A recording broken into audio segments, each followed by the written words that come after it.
عرصہ دراز تک یورپی فلاسفرز اور سائنسدان اس امر پر یقین رکھتے تھے کہ زمین نظام شمسی اور کائنات کا مرکز ہے اور سارے سیارے نیز چاند اور سورج زمین کے گرد گھومتے ہیں. اسے جیو سینٹرزم کہا جاتا ہے. پھر 1512 میں نکولس کوپرنیکس نے اپنا نظریہ پیش کیا. اس نظریے کے تحت سورج کو نظام شمسی کا مرکز قرار دیا گیا اور بتایا گیا کہ سارے سیارے نیز زمین بھی سورج کے گرد گھومتی ہے. کیا آپ نے تبدیلی نوٹس کی؟ پھر 1609 میں جرمن سائنسدان جوہانس کیپلر کی کتاب ایسٹرونومیا نووا شائع ہوئی، جس میں اس نے یہ انکشاف کیا کہ نہ صرف سیارے اور زمین سورج کے گرد گھومتے ہیں بلکہ وہ اپنے اپنے محور کے گرد بھی گھومتے ہیں اور پورا نظام شمسی اور کہکشاں بھی گھومتا ہے بشمول سورج. لیکن سورج اپنے محور کے گرد نہیں گھومتا. کہنے کا مقصد یہ کہ ان انکشافات کے بعد یہ خیال کیا جانے لگا کہ سورج ساکت ہے، یعنی ایک جگہ رکا ہوا ہے اور وہ زمین کی طرح اپنے محور کے گرد نہیں گھومتا. یہ بات پہلے جغرافیہ کی کتابوں میں پڑھائی جاتی تھی. آگے بڑھنے سے پہلے غور کرتے ہیں قرآن اس سلسلے میں ہماری کیا رہنمائی کرتا ہے. اعوذ باللہ من الشیطان الرجیم، بسم اللہ الرحمن الرحیم. سورہ انبیاء سورہ نمبر 21 آیت نمبر 33. وَهُوَ الَّذِي خَلَقَ اللَّيْلَ وَالنَّهَارَ وَالشَّمْسَ وَالْقَمَرَ، اور وہی اللہ ہے جس نے رات اور دن کو پیدا کیا اور سورج اور چاند کو بھی. کُلٌّ فِی فَلَکٍ یسبحون، تمام آسمانی کرے اپنے اپنے مدار کے اندر تیزی سے تیرتے چلے جاتے ہیں. لفظ جب جملے میں آتا ہے تو سیاق و سباق خود بتا دیتا ہے کہ یہ کن معنوں میں استعمال ہوا ہے. جیسے اس آیت میں عربی لفظ یسبحون استعمال ہوا ہے. اس اہم ترین لفظ کی وضاحت جو دور حاضر کے ایک بڑے عالم نے کی ہے، اس سے پہلے میں آپ کی توجہ دلانا چاہتا ہوں جو 3 لفظ اس سے پہلے استعمال ہوئے ہیں، یعنی کلن فی فلک. یہ الفاظ پیلنڈروم ہیں. پیلنڈروم یعنی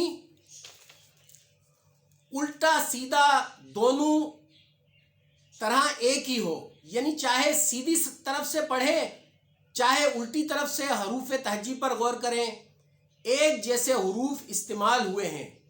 اسی پر اس چینل پر میری ویڈیو آئی لو قرآن کے نام سے موجود ہے، جس میں وَرَبَّكَ فَكَبِّرْ آیت پر بات ہوئی تھی. اسی طرح یہ بھی ہے، دیکھیں کلن فی فلک، کاف لام فا یا فا لام کاف. اب دیکھیں کاف کاف لام لام فا فا اور یا بیچ میں، سبحان اللہ. اب آگے بڑھتے ہیں. کلن فی فلکین یسبحون. یسبحون یہ لفظ سبحہ سے نکلا ہے. یہ اس حرکت کو ظاہر کرتا ہے جو کسی حرکت پذیر جسم سے وابستہ ہوتی ہے. اگر آپ اس لفظ کو خشکی پر مقیم کسی شخص کے لیے استعمال کریں تو اس کا یہ مطلب نہیں کہ وہ لڑک رہا ہے، بلکہ اس کا مطلب یہ ہوگا کہ وہ چل رہا ہے یا بھاگ رہا ہے. اگر آپ اس لفظ کو اس شخص کے لیے استعمال کریں جو پانی میں ہو، اس لفظ کا یہ مطلب نہیں ہوگا کہ وہ بہہ رہا ہے، meaning he is not floating, بلکہ یہ مطلب ہوگا کہ وہ تیراکی کر رہا ہے، یعنی سوئمنگ کر رہا ہے. اسی طرح آپ لفظ یسبحہ کسی سیلیسٹیل باڈی یعنی کسی بھی سیارے کے لیے استعمال کریں یا صرف سورج کے لیے استعمال کریں، اس کا محض یہ مطلب نہیں کہ یہ خلا میں اڑ رہا ہے، بلکہ اس کا یہ مطلب بھی ہے کہ خلا سے گزرتے ہوئے گھوم بھی رہا ہے، یعنی مدار کے علاوہ اپنے محور میں بھی گھوم رہا ہے. نئی تحقیق کے نتیجے میں اسکولوں کی بہت سی درسی کتب میں اب اس حقیقت کا اندراج کیا گیا ہے کہ سورج بھی اپنے محور میں گھومتا ہے، جس کے بارے میں پہلے یہ خیال کیا جاتا تھا کہ وہ ساکن ہے. کیونکہ ہم سورج کو براہ راست نہیں دیکھ سکتے، اس لیے سورج کے اپنے محور کے گرد گھومنے کو ایسے آلات کی مدد سے ثابت کیا جا سکتا ہے جو سورج کے عکس کو میز کے تختے پر دکھاتے ہیں، لہٰذا کوئی بھی شخص اندھا ہوئے بغیر سورج کے عکس کو دیکھ سکتا ہے۔ یہ بھی محسوس کیا گیا ہے کہ سورج پر اسپاٹ موجود ہیں جو ہر 25 دن میں ایک مرتبہ اپنا چکر پورا کرتے ہیں، یعنی سورج کو اپنے محور کے گرد گھومنے کے لیے تقریباً 25 دن درکار ہوتے ہیں۔